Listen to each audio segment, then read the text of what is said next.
Identity movie cinema ഞാൻ കണ്ടിറങ്ങി.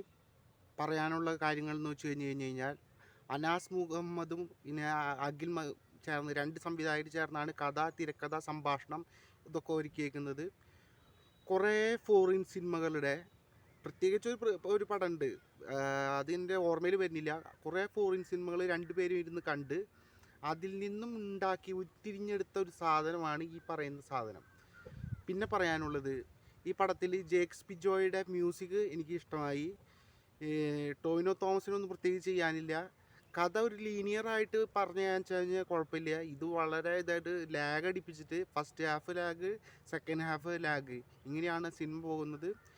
എന്നെ സംബന്ധിച്ചിടത്തോളം എൻ്റെ അഭിപ്രായമാണ് ഞാൻ പറയുന്നത്. എനിക്ക് ഈ പടം ഒട്ടും ഇഷ്ടപ്പെട്ടിട്ടില്ല.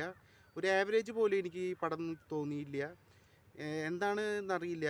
ഈ ഞാൻ കുറേ ഫോറിൻ സിനിമകൾ കാണുന്ന കാരണം തന്നെ എനിക്ക് ഈ ഫോറിൻ സിനിമകളുടെ ഭാഗത്തു നിന്ന് ഉണ്ടാക്കിയത്. പിന്നെ ഇതിലെ കുറേ മിസ്റ്റേക്കുകളുണ്ട്, ലോജിക് മിസ്റ്റേക്കുകൾ കുറേ ഉണ്ട്.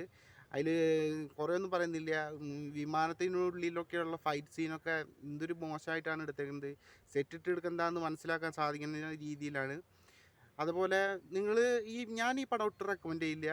കാരണം എനിക്ക് ഈ പടം ഒട്ടും വർക്കായില്ല.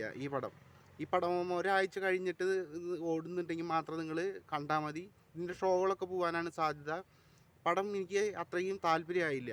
ഇതാണ് എനിക്ക് ഈ പടത്തെ പറ്റിയിട്ട് പറയാനുള്ളത്.